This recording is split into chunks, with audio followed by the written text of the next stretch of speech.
नमस्कार दोस्तों, एक बार फिर से आपका स्वागत है अपने YouTube channel study point Maurya में। दोस्तों, आज की इस क्लास में मैं आपको लेसन नंबर 6 कराने जा रहा हूं, जिसका नाम है दोस्तों औपनिवेशिक भारत में धार्मिक एवं सामाजिक जागृति। यह दोस्तों यह लेसन उन छात्रों के लिए बहुत इम्पोर्टेंट है जो छात्र अपने 10th क्लास की पढ़ाई NIOS से कर रहे हैं। उनके लिए दोस्तों ये लेसन बहुत ही इम्पोर्टेंट है। यह दोस्तों अगर उन्होंने SST सब्जेक्ट ले रखा है, मतलब सामाजिक विज्ञान ले रखा है, तो लेसन नंबर 6 जो है दोस्तों उनके लिए बहुत ही महत्वपूर्ण है, क्योंकि इस लेसन से 8 नंबर का क्वेश्चन या 6 नंबर का क्वेश्चन अवश्य बनता है। तो बिना देरी किए आइए स्टार्ट करते हैं अपना आज का लेसन। जी हाँ दोस्तों, हमारा लेसन क्या कहता है कि औपनिवेशिक भारत में धार्मिक एवं सामाजिक जागृति। दोस्तों, औपनिवेशिक का अर्थ क्या होता है, या उपनिवेशवाद या औपनिवेशिक। औपनिवेशिक का अर्थ होता है जब एक देश किसी दूसरे देश पर आर्थिक, सामाजिक और राजनीतिक रूप से कब्जा करता है, उसको हम औपनिवेशिक कहते हैं। जो जो आपने पिछले अध्याय में सीखा था, वही दोस्तों पूरा का पूरा औपनिवेशिक शासन था। इसका हमारा दोस्तों पिछला लेसन अर्थात 5वां लेसन मैंने वो करा दिया है। दोस्तों, अगर आपने नहीं देखा वो वीडियो तो जरूर प्लेलिस्ट में जाकर के NIOS का फोल्डर है उसमें देख सकते हैं। दोस्तों, औपनिवेशिक का मतलब है जब एक देश किसी दूसरे देश पर सामाजिक, आर्थिक, राजनीतिक रूप से कब्जा करता है, तो उसी को हम बोलते हैं औपनिवेशिक। यहाँ पर इस लेसन में हम सीखने जा रहे हैं दोस्तों औपनिवेशिक शासन काल के दौरान भारत में उस समय धार्मिक स्थिति और सामाजिक क्या जागृतियां थी। ये चीज हम आज की क्लास में पढ़ेंगे, जिसमें हम ये भी पढ़ेंगे राजा राममोहन राय ने उस औपनिवेशिक काल में क्या क्या भारत के लिए कदम अच्छे उठाए। ठीक है दोस्तों, तो आइए स्टार्ट करते हैं बिना देरी किए। अगर आपने दोस्तों मेरी पिछली वीडियो नहीं देखी तो जरूर जाकर प्लेलिस्ट में देखें, जो कि बहुत इंपॉर्टेंट है और पेपर में उनमें से जरूर आएगा। ठीक है, अगर वीडियो देख रहे हैं तो जरूर अपनी किताब को सामने रखिए और जो भी पढ़ाया जाएगा उसको अंडरलाइन करते जाइएगा और समझते जाइएगा। आइए स्टार्ट करते हैं दोस्तों। 19वीं सदी के प्रारंभ के समाज। दोस्तों, 19वीं सदी मैंने आपको बताया था, जब कभी 19वीं बोला जाए, 19वीं है ना, 19th सेंचुरी, तो दोस्तों इसका कैलेंडर पीछे जाएगा। मतलब 1800 से लेकर के 1899 तक के शासन काल के दौरान को 19वीं सदी कहा जाता है। देखो यहाँ पे क्या देखना आपको, 18, यहाँ पे भी देखना 18। क्लियर, तो इसका अगला बढ़ जाता है 19। उसी प्रकार दोस्तों हमारी आज जो चल रहा है, मान लो आप 2024 में। क्लियर है, तो ये सन कहाँ से, कैलेंडर कहाँ से शुरू हुआ होगा, सन 2000 से लेकर के ये कब चलेगा, 2099। तो इसके अगला, इन 20 के अगला गिनती क्या होगी, 21। तो ये अभी क्या चल रहा है, 21वीं शताब्दी। क्लियर है, तो आइए स्टार्ट करते हैं यहाँ से। तो समझ आ गया होगा 21वीं सदी के प्रारंभ, मतलब इसमें से दोस्तों 21वीं सदी के प्रारंभ का अर्थ होता है कि भैया आप जो है कैलेंडर आपका जो है 1800 से लेकर के 1899 के बीच में क्या एपिसोड, क्या धारावाहिक चले थे। तो आइए स्टार्ट करते हैं। ठीक है, उसमें क्या हुआ, 19वीं सदी मतलब 1801 या 1800 शताब्दी से लेके दोस्तों, सॉरी 1801 से लेकर के 1899 के बीच में क्या हुआ था। आज जो भारतीय समाज आप देखते हैं वह आरंभिक 19वीं सदी से बहुत ही भिन्न था। हम जानते हैं दोस्तों जो आज हमारा भारतीय समाज देखने को मिल रहा है, वो उस समय 19वीं शताब्दी में बहुत ही दोनों में जमीन आसमान का अंतर था। कैसे अंतर था दोस्तों, समाज की प्रगति दो मुख्य कारणों से रुकी हुई थी। भैया उस समय जो डेवलपमेंट था वो किस वजह से रुका था, ग्रोथ कैसे रुका था, एक कारण था शिक्षा का अभाव। मतलब उस समय दोस्तों शिक्षा की कमी थी। मतलब आज आप देख रहे हैं अच्छे अच्छे आप ऑनलाइन प्लेटफॉर्म पर पढ़ाई कर रहे हैं, उस समय सोचो दोस्तों पर्टिकुलर एक स्कूल भी नहीं हुआ करता था, यहाँ तक कि कॉपी पेंसिल पेन रबड़ भी नहीं होता था। तो उसमें लोग कैसे पढ़ते थे ना दोस्तों। ठीक है, दूसरा था दोस्तों क्या, महिलाओं का अधीनता। उस समय महिलाओं के साथ बहुत ही एक तरह अभद्र व्यवहार किया जाता था 18वीं शताब्दी में, जो कि हम आज पढ़ेंगे। भारतीय समाज के कई वर्ग रूढ़िवादी थे। मतलब भारत के कुछ ऐसे ऐसे ग्रुप ऑफ पीपल या सोसाइटी ऐसी थी जो बहुत ही रूढ़िवादी धारणा थे। रूढ़िवादी धारणा का अर्थ होता है किसी के बारे में जैसी मनसा बना लेना। जैसे हम जानते हैं हमारी मम्मी, हमारे सिस्टर, उनका काम क्या है भाई, ये तो लोग किचन में खाना बनाएंगे, है ना। ये हमने एक विचार बना रखा है कि हाँ भाई जो फीमेल होंगी वो किचन संभालेंगी और जो मेल होंगे वो जॉब संभालेंगे। ये एक हमारी सोच बन रखी है कि ये क्या है, रूढ़िवादी, जो हमने अपने दिमाग में पहले ये जहन में भर रखा है। जैसे हम सलमान खान को देख लें तो हम उनको जानेंगे हाँ भाई इनकी एक सीरियस एक्शन मूवी बनेगी। अगर हम बोले अक्षय कुमार की मूवी है तो दोस्तों वो कॉमेडी मूवी बनेगी। तो हम एक व्यक्ति को देख करके या उसके चरित्र को देख करके हम उसके बारे में जो मंशा बना लेते हैं तो वो रूढ़िवादी कहलाता है। तो भारतीय समाज में कई रूढ़िवादी धारणाएं थी और उन प्रथाओं को मानते थे जो मानवीय विचारों के विरुद्ध थे। ठीक है, आगे चलते साथियों, क्या कहानी है? उस समय, पुराने समय में क्या था, धारणा क्या थी, अभी अभी हमने पढ़ा दोस्तों कि उस समय का काल 18वीं शताब्दी का और आज का काल में बहुत ही भिन्न है। बहुत ही भिन्न है क्यों? क्योंकि पहले ही आपने देख लिया भैया, शिक्षा का अभाव, मतलब कि लैक ऑफ द एजुकेशन, शिक्षा में कमी थी दोस्तों। और दूसरा है महिलाओं की अधीनता। ये सिर्फ दो ही ऐसे पॉइंट थे जो कि दोस्तों भारतीय समाज के लिए बहुत ही एक एक कह सकते हैं अभिशाप था। तो आइए चलते हैं, शिक्षा का अभाव।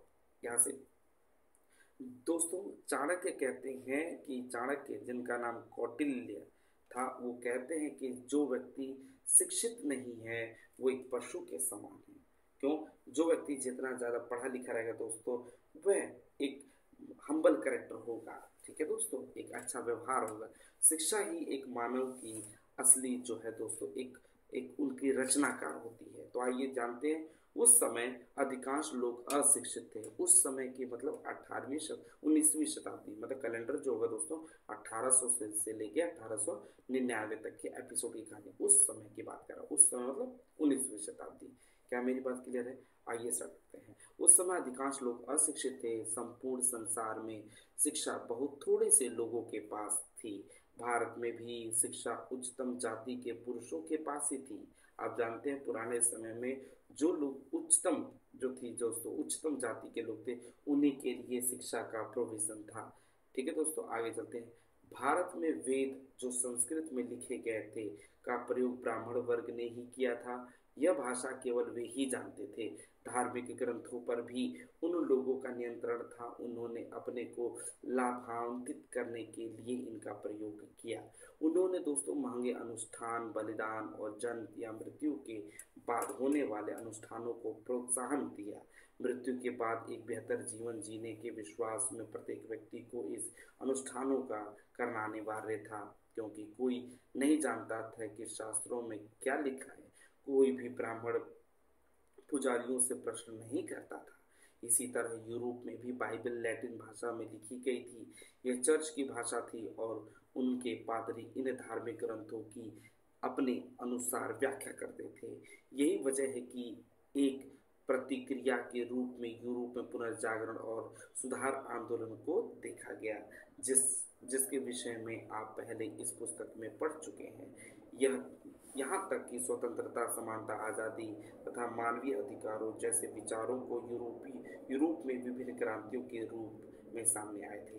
दोस्तों यहाँ पर सबसे ज़्यादा इम्पोर्टेंट हम क्या देखने को मिल सकता है हमारे लिए कि उस समय दोस्तों शिक्षा का अभाव क्या था, क्योंकि लोग जो थे दोस्तों सबसे ज़्यादा ऊंची वर्ग के लोग ही शिक्षा प्राप्त करते थे। हम पुराने समय पढ़े थे दोस्तों कि जो धार्मिक जो शिक्षा है वो सिर्फ केवल दोस्तों बड़े बड़े पंडित ही दे सकते थे। और दोस्तों इस अंधविश्वास में लोग होते थे कि भैया कि हम जो है इन जो ग्रंथ हैं उनके अकॉर्डिंग नहीं चलेंगे तो हमें पुनर्जन्म नहीं मिलेगा, हम स्वर्ग नहीं जाएंगे। तो ऐसी धारणा थी। तो दोस्तों शिक्षा का अभाव उस बहुत ही पुराना था दोस्तों, लोग शिक्षित नहीं थे। अब आगे चलते हैं दोस्तों, दूसरा पॉइंट कहता क्या है, महिलाओं की स्थिति। जी हाँ दोस्तों, उस समय की बात का मतलब है दोस्तों 19वीं शताब्दी में। उस समय दोस्तों महिलाओं की स्थिति क्या थी? लड़कियों और महिलाओं के विकास के लिए आज उनके पास बेहतर अवसर हैं। जी हाँ दोस्तों, आज महिलाओं के लिए और लड़कियों के लिए उनके विकास के लिए बहुत सारे अवसर हैं। अपने अध्ययन और घर के बाहर काम करने के लिए वे अधिक स्वतंत्र भी हैं। आज के युग में देखो लड़कियां आगे कितना बढ़ रही हैं, है ना दोस्तों। दूसरी, यहाँ तक कि वे घर के बाहर आज जॉब करने भी जा रहे हैं, कितने स्वतंत्र हो गए। लेकिन पुराने समय में दोस्तों ये स्वतंत्रता नहीं थी। लेकिन 19वीं सदी के में अधिकांश महिलाओं का जीवन बहुत कठिन था। मतलब उस समय 19वीं शताब्दी में दोस्तों महिलाओं की स्थिति बहुत ही दोस्तों दयनीय थी। कैसे? कुछ सामाजिक प्रथाएं जैसे कन्या बाल विवाह, सती प्रथा, भ्रूण हत्या, बहु विवाह आदि भारतीय समाज में प्रचलित थी। कन्या भ्रूण हत्या एवं कन्या हत्या बहुत ही आम बात थी। जो लड़कियां बच जाती थी अक्सर उन्हें बहुत कम उम्र में शादी कर दी जाती थी। बड़ी उम्र के पुरुष से भी शादी कर दी जाती थी। दोस्तों उस समय महिलाओं के साथ बहुत अत्याचार था। या तो उन्हें भ्रूण में हत्या कर देते थे, भ्रूण मतलब गर्भ में ही मार देते थे, या दोस्तों उनके लिए बहुत ही कम उम्र में उनका विवाह करा दिया जाता था। और विवाह के कराने साथ साथ ये भी एक बड़ी कठिनाई थी दोस्तों, उनको उनकी शादी कभी बड़े उम्र के व्यक्ति के साथ करा दी जाती थी। बहुविवाह यानी पुरुष की एक पत्नी से ज़्यादा पत्नी रखना कई धर्म और जातियों में स्वीकार किया जाता था। देश के बहुत भागों में सती प्रथा का प्रचलन था। सती प्रथा का मतलब होता है दोस्तों जिसमें एक विधवा औरत को मजबूर किया जाता था कि वह अपने पति की चिता में खुद को जला दे। जी हाँ दोस्तों, सती प्रथा मतलब अगर किसी फीमेल की हस्बैंड अगर फीमेल का हस्बैंड मर जाता था तो उसमें समाज उसको दबाव डालता था कि वो अपनी चिता के साथ अपने पति की चिता के साथ जल जाए। जो महिला सती प्रथा से बच जाती थी वे बहुत ही दुखी दुखी जीवन जीती थी। महिलाओं का संपत्ति में भी कोई अधिकार नहीं था, उनको शिक्षा भी नहीं दी जाती थी। इसी प्रकार सामान्य जीवन में महिलाओं की समाज में अधीनस्थ स्थिति होती थी। बाहरी आक्रमणों तथा परिवारों के सम्मान में कमी होने के डर ने इन प्रथाओं को बढ़ावा दिया। दहेज, पैतृक संपत्ति में साझेदारी से उनकी स्थिति और भी खराब हो गई। यह स्पष्ट था कि कुछ प्रथाओं और अंधविश्वासों के कारण भारतीय समाज की प्रगति रुक गई थी। समाज में सुधार लाने के लिए लोगों के सामाजिक और धार्मिक जीवन में परिवर्तन लाने जरूरी थे। जी हाँ दोस्तों, ऊपर वाले आपने उस टॉपिक में पढ़ा जिसमें दोस्तों भैया आपने कि 19वीं शताब्दी के प्रारंभ में सबसे बड़ी समस्या क्या थी? समाज के विकास में जो समाज के विकास को रोकती थी वो शिक्षा का अभाव था। शिक्षा केवल उच्च वर्ग मतलब ब्राह्मणों को दोस्तों और पादरियों को मतलब जो धार्मिक रूप से ऊंचे थे उनको दिया जाता था कि यही लोग पढ़े लिखे होने चाहिए। और दूसरा दोस्तों ये भी हमने पढ़ा था कि भैया किसी देश के विकास के लिए सबसे बड़ी चीज़ क्या थी दोस्तों कि अगर महिलाओं की स्थिति वहाँ बेकार है तो उस वहाँ का समाज की या देश की प्रगति नहीं हो सकती। अब आगे चलते दोस्तों, ये भी बहुत बड़ा थोड़ा सा इम्पोर्टेंट है। कहता है दोस्तों शिशु हत्या। शिशु हत्या का अर्थ होता है दोस्तों कि जन्म लिए एक जीवित शिशु की हत्या। एक नए जन्मे बच्चे की हत्या वो शिशु हत्या कहलाती है। कोई नया बच्चा जन्मा है उसकी हत्या करना ही शिशु हत्या है। बाल लिंगानुपात क्या होता है दोस्तों? 0 से 6 वर्ष की आयु वर्ग में 1000 लड़कों के प्रति लड़कियों की संख्या कितनी है उसी को दोस्तों हम बोलते हैं क्या? लिंगानुपात कहते हैं। भारत में 1961 में प्रति 1000 लड़कों पर लड़कियां कितनी थी दोस्तों? 976 थी, जो गिर करके 2011 की जनगणना के अनुसार 1000 लड़कों का अनुपात घट करके 914 लड़कियां हो गई। दोस्तों ये क्यों एक समस्या है? क्योंकि देखो ये 1000 लड़के इनको भविष्य में क्या है किसी न किसी को अपना लाइफ पार्टनर बनाना है। तो दोस्तों ये सोचिए कि जो 1000 में से 914 लड़कियों का विवाह इन लड़कों से हो जाता है तो उसमें लगभग दोस्तों 86 जो है लड़कियां 86 जो है लड़के तो रह जाएंगे। ठीक है, तो ये भी एक लिंगानुपात भी एक समाज के लिए एक अभिशाप है। ठीक है, आगे चलते हैं दोस्तों। यहाँ से चलते हैं परिवर्तन की इच्छा, सामाजिक धार्मिक जागृति। जी हाँ दोस्तों, ये सबसे ज़्यादा इम्पोर्टेंट है, ध्यान दीजिएगा। आपके अनुसार लोगों में भेदभाव तथा यहाँ से आपके अनुसार लोगों में भेदभाव तथा असमानता के विरुद्ध जागृति के क्या कारण हो सकते हैं? राजा राममोहन राय, ईश्वरचंद्र विद्यासागर, स्वामी दयानंद सरस्वती, ज्योतिबा फुले तथा सर सैयद अहमद खां और पंडिता रमाबाई जैसे कई समाज सुधारक समझ गए थे। कई सुधारक समझ गए थे कि अज्ञानता और समाज में पिछड़ेपन ही प्रगति और विकास में बाधा के लिए जिम्मेदार है। इस बात का उनको एहसास तब हुआ जब वे यूरोपियों के साथ संपर्क में आए और पाया कि उनका यह जीवन दुनिया के अन्य भागों से बहुत अलग है। ब्रिटिश मिशनरी ने जब ईसाई धर्म का प्रचार शुरू किया तब उन्होंने हमारे सामाजिक और धार्मिक प्रथाओं की आलोचना की तथा उन पर कई प्रश्न उठाए। समाज में सुधार लाने की इच्छा इतनी प्रबल थी कि परंपरागत रूढ़िवादी भारतीयों के विरोध तथा चुनौती के बावजूद इस समाज सुधारकों द्वारा समाज में वांछित परिवर्तन लाने हेतु अनेक आंदोलन शुरू किए गए।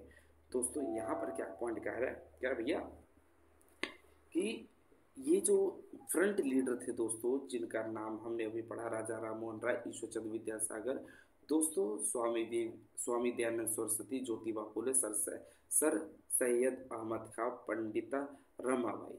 दोस्तों ये सब क्या थे, समाज सुधारक थे। ये जानते थे कि समाज में जो अज्ञानता है और समाज में जो पिछड़ापन है, ये जो यही क्या है, किसी देश के लिए विकास में बाधा उत्पन्न करती है। जब दोस्तों ब्रिटिश के लोग, जब अंग्रेज लोग आए तो वो लोग ईसाई धर्म का प्रचार कर रहे थे। वो हमेशा एक दूसरे के प्रति प्रेम भावना दिखाते थे और लाइफ को बचाने की सोचते थे। जब उन्होंने देखा कि भारत में ऐसी ऐसी प्रथाएं चल रही हैं तो उन्होंने बहुत बड़ा प्रश्न उठाया। इसी को देख के सभी समाज सुधारक ने दोस्तों परिवर्तन लाने हेतु अनेक आंदोलन किए। क्लियर है मेरी बात? मैं उम्मीद कर रहा हूँ दोस्तों समझ आ रहा होगा आपको। ठीक है, बोर नहीं होना क्योंकि परीक्षाएं बहुत नज़दीक है। स्वामी दयानंद सरस्वती और राजा राम मोहन राय जैसे प्रबुद्ध लोगों द्वारा ही इसे संभव बनाया गया। उन्होंने धार्मिक ग्रंथों का अध्ययन किया और प्रचलित धार्मिक और सामाजिक प्रथाओं की दोस्तों क्या करी, आलोचना की।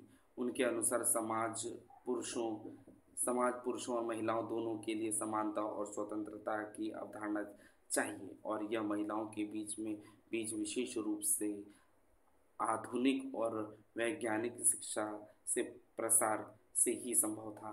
जी हाँ दोस्तों, ये आपने जो दो नाम पढ़े दोस्तों, इन दोनों ने सबसे ज़्यादा सपोर्ट क्या किया, स्वामी दयानंद सरस्वती और राजा राम मोहन राय जैसे लोगों ने अनेक धार्मिक ग्रंथों का अध्ययन किया।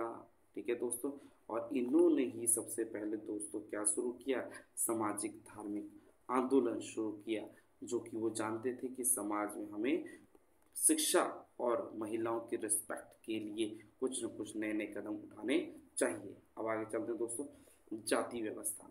दोस्तों हम जानते हैं आज भी जाति व्यवस्था बहुत ही एक बेकार चीज़ है, क्योंकि आज भी जाति धर्मों के बीच में ये चीज़ें हमेशा युद्ध कराती हैं। तो आगे देखते हैं क्या लिखा है।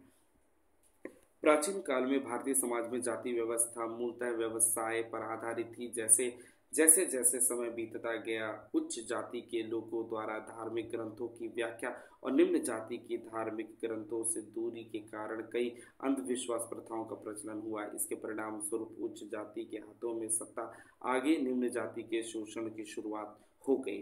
दोस्तों प्राचीन काल में हम जानते थे हमेशा उच्च वर्ग की सेवा निम्न वर्ग के लोग करते थे। उसी प्रकार हमने ये भी देखा दोस्तों, हिंदू समाज जो है उस समय 4 वर्ण व्यवस्था में बटी थी, ब्राह्मण, क्षत्रिय, वैश्य और शूद्र पर आधारित थी। इस व्यवस्था के अनुसार लोगों को उनके व्यवसाय के आधार पर विभाजित किया गया था। जी हाँ दोस्तों, इन चारों लोगों का अपना अपना काम दोस्तों अलग अलग बटा हुआ। जैसे ब्राह्मण का काम था सिर्फ यज्ञ और शिक्षा देना, क्षत्रिय का काम था दोस्तों केयरिंग करना, वैश्य का काम कृषि का और शूद्र का काम था उपरोक्त तीनों की सेवा करना था। उस समय दोस्तों हिंदू समाज को 4 वर्णों में बांटा था। ठीक है दोस्तों, इसमें मेन हम लाइन पढ़ेंगे।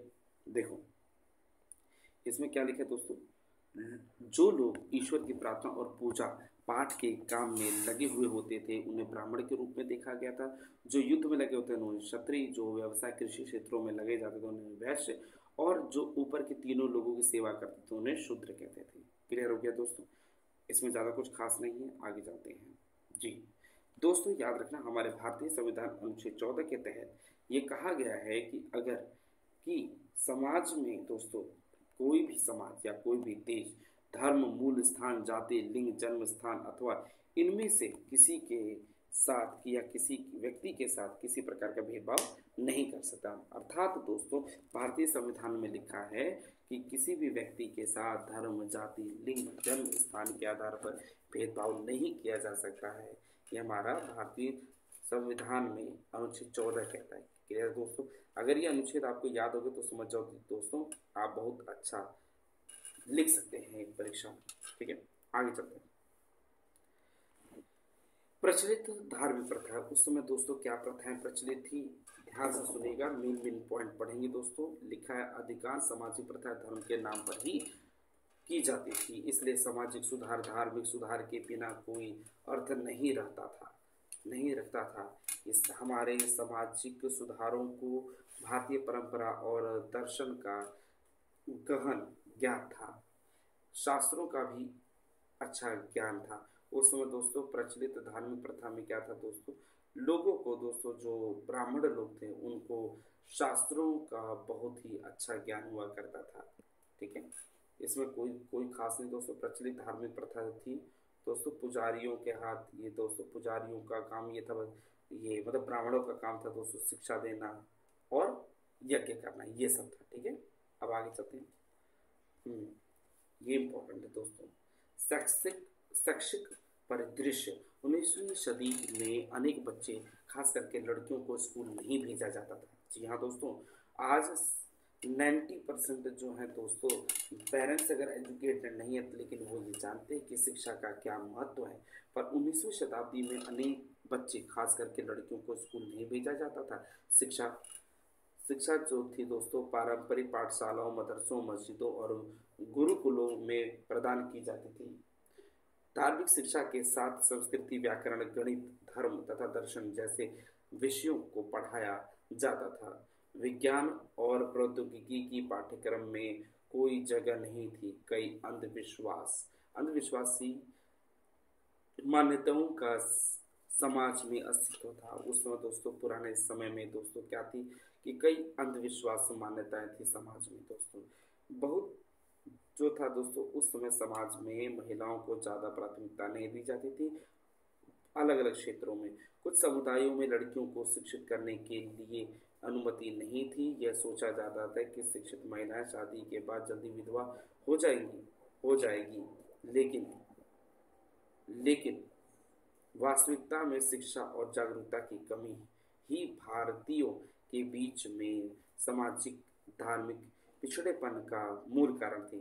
जी हाँ दोस्तों, एक बार इस लाइन को अंडरलाइन करो दोस्तों। कुछ समुदायों में लड़कियों को शिक्षित करने की भी अनुमति नहीं थी। कुछ जो थे दोस्तों, एक कम्युनिटी थी, एक समुदाय था, वो लड़कियों को शिक्षा देना नहीं चाहते थे। यह सोचा जाता था कि शिक्षित महिलाएं शादी के बाद जल्दी विधवा हो जाएंगी। ये पता नहीं कैसी सोच थी दोस्तों, सुन के ही उटपटांग लग रहा है। लेकिन वास्तविकता में शिक्षा और जागरूकता की कमी ही भारतीयों के बीच में सामाजिक और धार्मिक पिछड़ेपन का मूल कारण थी। जी हाँ दोस्तों, अगर उस समय पुराने समय में लोग शिक्षित, अगर जागरूकता पूर्ण रूप से होती तो वो दोस्तों शिक्षा का महत्व को जानते। इसलिए यह महत्वपूर्ण था कि आधुनिक शिक्षा को बढ़ावा दिया जाए। क्लियर दोस्तों? इसलिए पढ़ते नीचे, इसलिए हिंदू, मुस्लिम, सिख या पारसी सभी सामाजिक धार्मिक सुधारकों को विश्वास था कि आधुनिक शिक्षा ही हमारे समाज को जागरूकता और आधुनिक बना सकती है। आधुनिक शिक्षा का प्रसार करना मुख्य उद्देश्य बन गया। वे मानते थे कि हमारे समाज को जागरूक करने का शिक्षा ही एक प्रमुख प्रभावी उपकरण है। ठीक है, अब आगे चलते हैं दोस्तों। ये कुछ खास नहीं है, आइए। ठीक है, अब आइए हमारे असली हीरो के पास चलते हैं। ये हीरो बहुत ही इंपॉर्टेंट है तो पूछा जाएगा।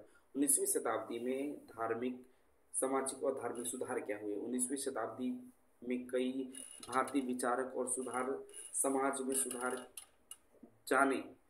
लाने के लिए 19वीं सदी में कई भारतीय विचारक और सुधारक समाज में सुधार लाने के लिए आगे आए।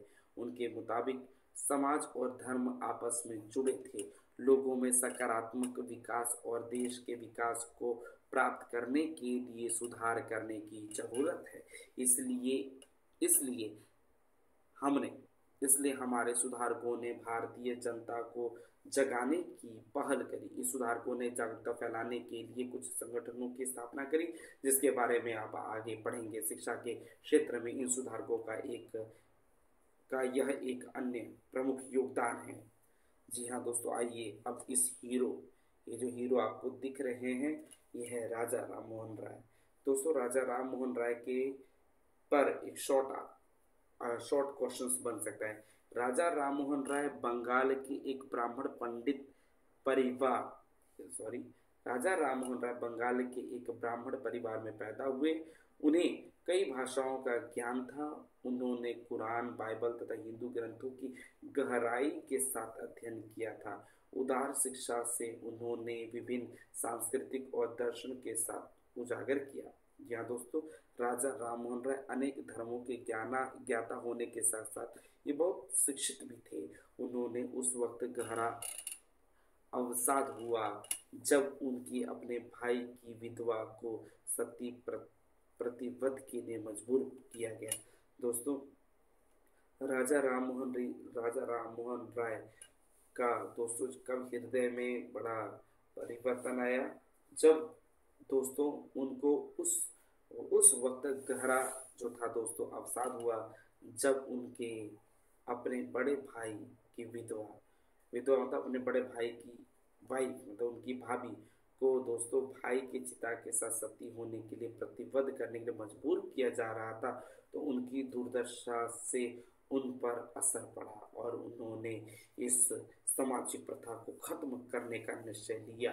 उस समय उन्होंने अन्य अनुसूचित सामाजिक धार्मिक प्रचलित प्रथाओं को चुनौती देने के लिए आंदोलन का नेतृत्व किया। उन्होंने 1828 में ब्रह्म समाज की स्थापना करी। सती प्रथा की चुनौती देने के लिए पहल करने वाले वह पहले व्यक्ति थे दोस्तों। ठीक है, आगे देखते क्या लिखा है।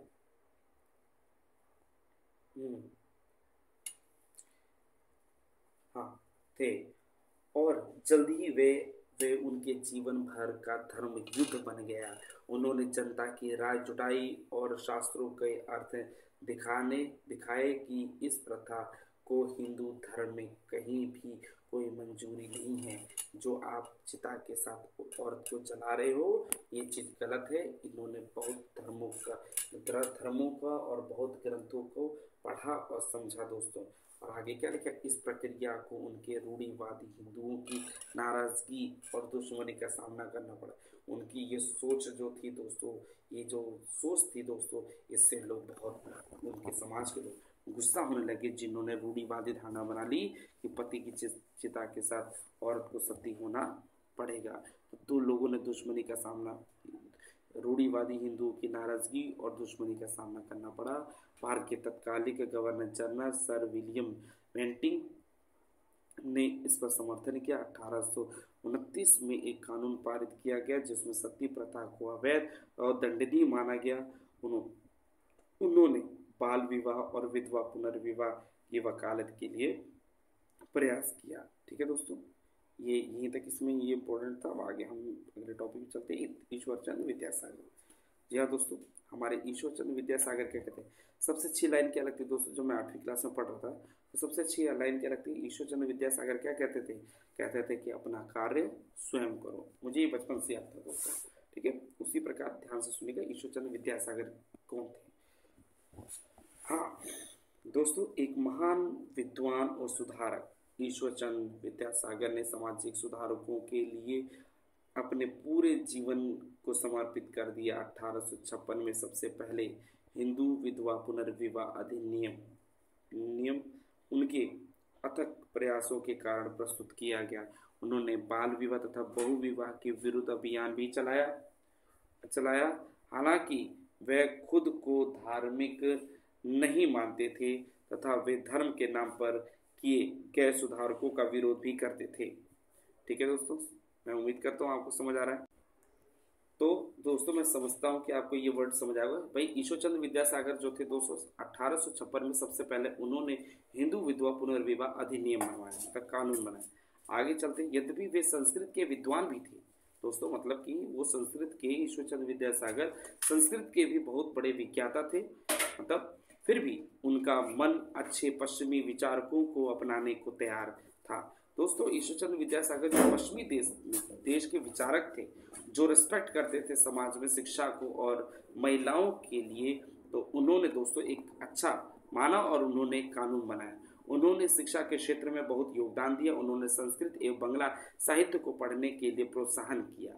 उन्होंने संस्कृत महाविद्यालय में पश्चिमी विचारकों को भी पढ़ने को कहा था कि भाई संस्कृत महाविद्यालयों में जो दोस्तों यूनिवर्सिटी थी, उसमें दोस्तों ये कहा गया कि जो पश्चिमी विचारक है उनके बारे में पढ़ो, वो महिलाओं को और शिक्षा के प्रति उनकी क्या सोच थी। भारतीयों को पुराने विश्वासों को दूर करने एवं आधुनिक विचारों को अपनाने के लिए प्रेरित किया गया। उनके अनुसार महिलाओं को शिक्षित करके समाज में सुधार किया जा सकता है। उनकी ये सोच थी दोस्तों कि महिलाएं जो हैं, किसी ने कहा है दोस्तों, किसी भी एक महिला का या एक लड़की का असली गहना उसका शिक्षा होता है। अगर कोई महिला या कोई लड़की जितना ज़्यादा पढ़ी लिखी रहेगी, वो उसके लिए एक बहुत बड़ा धन है। ठीक है, आगे चलते हैं। दोस्तों ये सबसे अच्छी लाइन है, इसको जरूर आप इम्पोर्टेंट, इसको अंडरलाइन करें। एक ये इम्पोर्टेंट है कि ईश्वरचंद्र विद्यासागर क्या मानते थे। उनके अनुसार महिलाओं को शिक्षित करके समाज में सुधार किया जा सकता है, क्योंकि महिलाएं अगर शिक्षित होंगी तो समाज में पुरुषों के साथ कंधे से कंधा मिला करके चल सकती हैं। ये इनकी सोच थी। आगे चलते हैं दोस्तों। इस दिशा में उनके प्रयासों की प्रशंसा हुई। वह महिलाओं की शिक्षा के चैंपियन थे। महिलाओं की शिक्षा के चैंपियन मतलब कि महिलाओं को शिक्षा देना चाहते थे। ये अंडरलाइन कर लेना दोस्तों, यहाँ से बहुत ही इम्पोर्टेंट है ये पूरा पैराग्राफ ही कर लेना। ठीक है, तो दोस्तों इन्होंने क्या करा, महिलाओं की शिक्षा के वे चैंपियन थे। उनकी मदद से बंगाल में लगभग 35 लड़कियों के स्कूल खोले गए। जी हाँ दोस्तों, ईश्वरचंद्र विद्यासागर के द्वारा ही बंगाल में लगभग 35 लड़कियों के मतलब गर्ल्स स्कूल खोले गए। उनके प्रयासों के माध्यम से संस्कृत कॉलेज में गैर ब्राह्मण छात्रों को भी दाखिला दिया गया। जी हाँ दोस्तों, इन्होंने ब्राह्मण स्कूल मतलब हिंदू या ब्राह्मण एक जो थे दोस्तों, ब्राह्मण होने के साथ साथ इन्होंने क्या किया दोस्तों, सभी गैर ब्राह्मण मतलब छात्रों को भी इन्होंने अपने स्कूल में दाखिला दिया। ठीक है दोस्तों, अब आगे चलते हैं अगले हीरो, स्वामी दयानंद सरस्वती। स्वामी दयानंद सरस्वती ही एक ऐसे व्यक्ति थे जो हमेशा ये कहते थे, इनका एक अच्छा स्लोगन है, वेदों की ओर लौटो। तो दोस्तों देखो, वेदों की ओर लौटो में तो क्या होता है, स्वामी दयानंद सरस्वती। जी हाँ दोस्तों, स्वामी दयानंद सरस्वती 1875 में उत्तर भारत में हिंदू धर्म को सुधारने के लिए आर्य समाज की स्थापना, जी हाँ दोस्तों, ब्रह्म समाज की स्थापना राजा राममोहन राय 1828 में करते हैं। उसी प्रकार दोस्तों 1875 में हिंदू धर्म को सुधारने के लिए आर्य समाज की स्थापना की गई। वे वेदों को त्रुटि रहित अथवा समस्त ज्ञान का आधार मानते थे। वो जानते थे कि वेद जो हमारी कमियों को पूरा कर सकता है और हमें पूरा ज्ञान प्रदान भी कर सकता है। उन्होंने सभी धार्मिक विचारकों को जो वेदों से मतभेद रखते थे उनको खारिज कर दिया। उनका मानना था कि हर व्यक्ति का अधिकार है कि वे भगवान से सीधे संपर्क रखे। उन्होंने शुद्धि आंदोलन शुरू किया जो हिंदुओं को वापस लाने के लिए था। जिन्होंने इस्लाम और ईसाई धर्म अपना लिया था, उनकी सत्यार्थ प्रकाश सबसे महत्वपूर्ण पुस्तक थी। ठीक है दोस्तों, यह ध्यान रखिएगा कि स्वामी दयानंद सरस्वती की पुस्तक का नाम क्या था दोस्तों, सत्यार्थ प्रकाश। ठीक है, आगे ये कुछ ज़्यादा खास नहीं है, यहाँ चलते हैं। ठीक है, मतलब ध्यान रखना, स्वामी दयानंद सरस्वती का उद्देश्य था कि जो लोग इधर उधर भटक गए हैं वो सिर्फ वेदों की ओर लौटे। ठीक है, रामकृष्ण परमहंस एवं स्वामी विवेकानंद। रामकृष्ण परमहंस जो थे दोस्तों, उनका जो समय काल है 1836 से लेकर 1886 तक, ने धर्मों की आवश्यकता आवश्यक एकता और एक धार्मिक आध्यात्मिक जीवन जीने की जरूरत पर प्रकाश डाला। उनका मानना था कि संसार के विभिन्न धर्मों में भगवान तक पहुंचने के लिए अलग अलग रास्ते हैं। जी हाँ दोस्तों, रामकृष्ण परमहंस का यह सोच थी कि सभी को भगवान के पास जाना है। वो अलग अलग रास्ते हैं, मतलब अलग अलग धर्मों के आधार पर हम मृत्यु के बाद मोक्ष की प्राप्ति हम मिलना तो हम लोगों को एक ही है। स्वामी विवेकानंद 1863 से लेकर 1902 ये इनका समय काल है, उनके महत्वपूर्ण शिष्य थे। जी हाँ दोस्तों, क्या था कि भाई स्वामी विवेकानंद जो थे दोस्तों, रामकृष्ण परमहंस के सबसे अच्छे स्टूडेंट थे। देखो दोस्तों, यहाँ पर क्या कहते हैं स्वामी विवेकानंद, क्या कहते हैं? कहते हैं भैया, दुनिया के इतिहास में कुछ पुरुषों को ही अपने आप में विश्वास था, अपने आप में विश्वास था। वह विश्वास भीतर देवत्व से मिलता है, मतलब अपने अंदर जो देवता है, ये पॉजिटिविटी जो है, ये मतलब जो है अपने आप में मिलता है। आप कुछ भी कर सकते हैं, आप केवल असफल होते हैं जब आप प्रकट अनंत शक्ति के लिए प्रयास कम करते हैं। एक आदमी के रूप में या स्वयं में या एक राष्ट्र खुद में विश्वास खो देते हैं तो मृत्यु आती है। पहले अपने आप में विश्वास करें और फिर भगवान में। भाई सबसे अच्छी लाइन दोस्तों मुझे ये लगी कि सबसे पहले दोस्तों आप अपने आप पर विश्वास करें, फिर भगवान में करें। ठीक है, आगे चलते हैं दोस्तों। ये भी इम्पोर्टेंट है, विवेकानंद पहले आध्यात्मिक नेता थे। जी हाँ दोस्तों, कौन? विवेकानंद जो थे, स्वामी विवेकानंद सबसे पहले आध्यात्मिक पहले आध्यात्मिक नेता थे, जिन्होंने धार्मिक सुधारों से हटकर सोचा। उन्होंने महसूस किया कि भारतीय जनता को धर्मनिरपेक्ष के रूप में, आध्यात्मिक ज्ञान के रूप में खुद में विश्वास करने के लिए सशक्त करना आवश्यक है। दोस्तों मैं यहाँ बताना चाहता हूँ आपको, आपने सबसे पहले ऊपर पढ़ा राजा राममोहन राय की ये सोच थी कि भैया समाज में सती प्रथा, बाल विवाह को रोका जाए। उसके बाद हमने पढ़ा ईश्वर चंद्र विद्यासागर की ये सोच थी कि हम महिलाओं को ज़्यादा से ज़्यादा शिक्षित करें। और उसके बाद हमने पढ़ा स्वामी दयानंद सरस्वती, उनका यह सोच थी कि जो लोग भटक गए हैं अलग धर्मों में, वो दोबारा से अपने वेदों की ओर लौटें। क्लियर है दोस्तों? वहीं पर दोस्तों यहाँ पर जो हमारे एक और नेता थे दोस्तों, जिनका नाम मैंने अभी बताया, रामकृष्ण परमहंस और जो स्वामी विवेकानंद है, ये दोनों की सोच थी दोस्तों, पहले खुद पर विश्वास करो तब भगवान पर विश्वास करो। क्लियर है? अब इसमें और इम्पोर्टेंट क्या देखते हैं दोस्तों? हाँ, थोड़ा सा ये भी पढ़ लेते हैं भाई, इनकी भी सोच के क्या थी जो हमने लेसन की शुरुआत में देखा। जी हाँ दोस्तों, क्या लिखा है दोस्तों? सर सैयद अहमद खां, इनकी क्या सोच थी दोस्तों? इनका मानना था कि मुसलमानों के धार्मिक और सामाजिक जीवन में सुधार आधुनिक पश्चिमी वैज्ञानिक ज्ञान और संस्कृति अपनाने से हो सकते हैं। जी हाँ दोस्तों, सर सैयद अहमद खां ये कैसे मुसलमान नेता थे, नेता केवल दोस्तों के समाज सुधारक थे। ठीक है, इनकी ये सोच थी कि भैया धार्मिक और सामाजिक जीवन में अगर सुधार लाना है तो आप भी दोस्तों पश्चिमी देशों की संस्कृति और उनके ज्ञान को अपनाओ। उनको मुसलमानों और सामाजिक और शैक्षिक पिछड़ेपन को दूर करने के लिए विभिन्न कार्य किए। उन्होंने दोस्तों मुस्लिम महिलाओं के स्थिति को बढ़ाने के लिए कड़ी मेहनत करी। ठीक है, पर्दा प्रथा, बहुविवाह, आसान तलाक और लड़कियों के बीच में शिक्षा की कमी के विरुद्ध। ठीक है दोस्तों, इन्होंने इस चीज़ पर ध्यान दिया। क्या ध्यान दिया? पर्दा प्रथा पे, मतलब कि भैया जो होता है ना बुर्खा, इस पर। बहुविवाह, जो भैया आप जानते हैं कि मुस्लिम में भाई एक से ज़्यादा शादी कर सकते हैं और उसमें 3 तलाक द्वारा आसानी से डिवोर्स भी हो सकता है। इन चीज़ों को लेकर के दोस्तों इसके विरुद्ध खड़े हुए। बस आपको यही देखना है। आगे चलते हैं, इसमें कुछ ज़्यादा खास नहीं है, एक बार पढ़ लीजिएगा। अब आ जाते हैं, जी हाँ, ज्योतिबा फुले। ठीक है दोस्तों, ज्योतिबा फुले दोस्तों, ज्योतिबा फुले क्या थे दोस्तों? ये भी एक एक हमारे अच्छे व्यक्ति थे। क्या था दोस्तों? ज्योतिबा, हाँ, ज्योतिराव गोविंद राव फुले, पूरा नाम था इनका।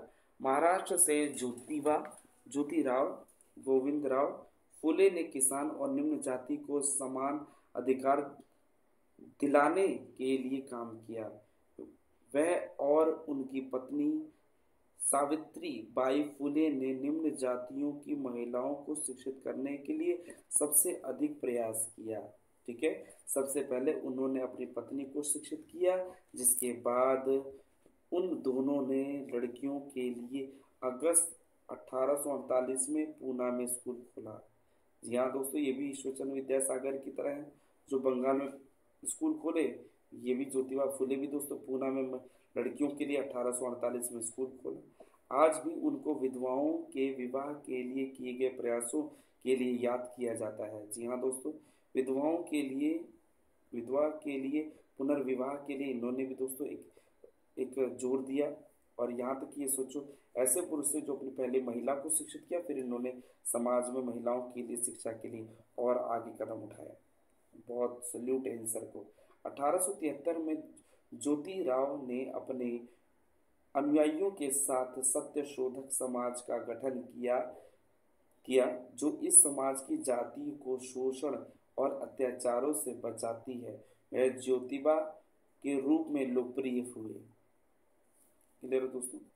आगे चलते हैं, ये कुछ ज़्यादा खास नहीं है। हाँ, पंडिता रमाबाई, इसके बारे में आ सकता है दोस्तों।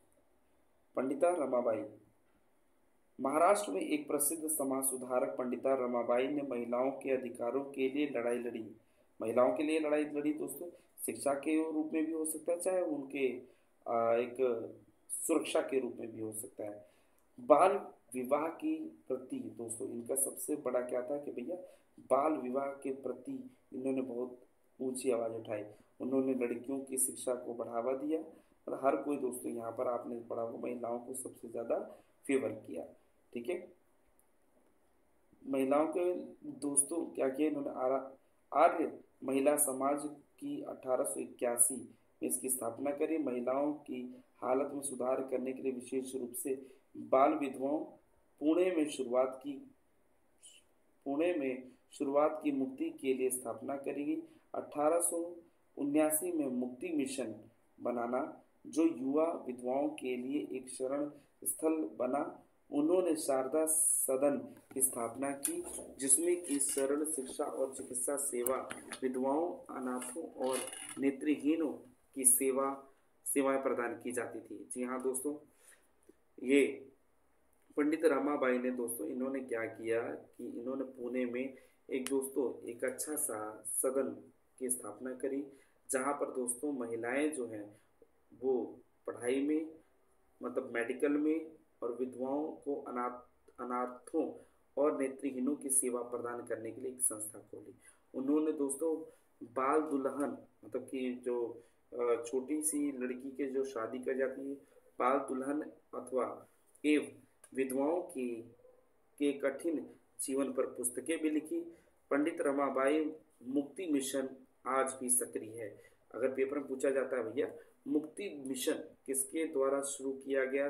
पंडिता रमाबाई के द्वारा। ठीक है, अब दोस्तों यहाँ पे एक एनी बेसेंट के थोड़ा सा सुन लेते हैं इनकी कहानी क्या थी। जी हाँ दोस्तों, एनी बेसेंट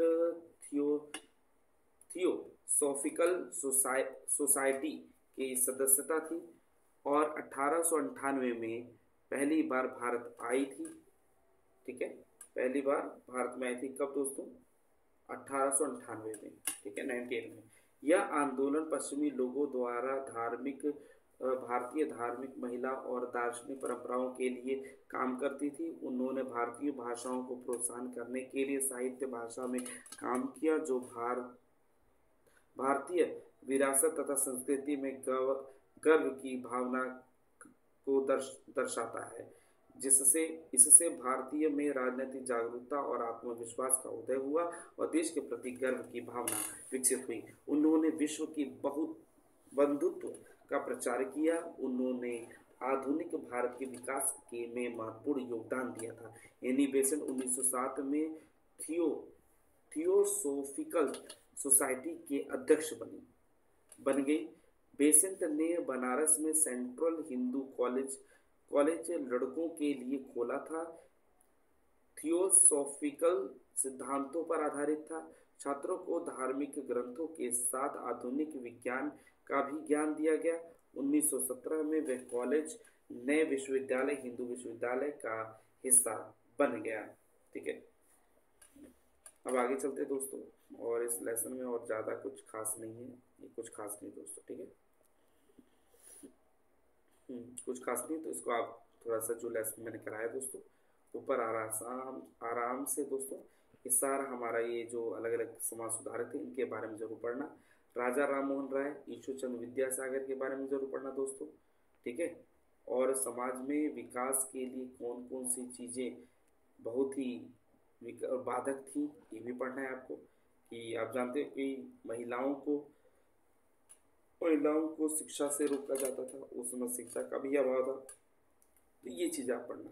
तो दोस्तों मैं उम्मीद करूँगा मोटे मोटे तौर पर आपको इस लेसन की जो बहुत बड़ी जो टॉपिक है वो आपको आसानी से समझ आ गया होगा दोस्तों, जिसका आज हमने विस्तार पूर्वक से इसे पढ़ा।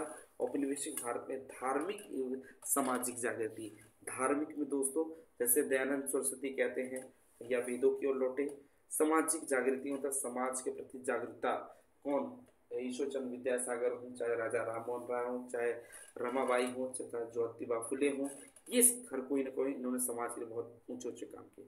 तो दोस्तों मिलते हैं अपने अगली वीडियो में।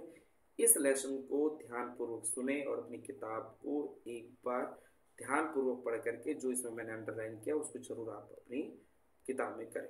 तो मिलते हैं दोस्तों अपनी अगली वीडियो में एक नए लेसन के साथ। नमस्कार दोस्तों।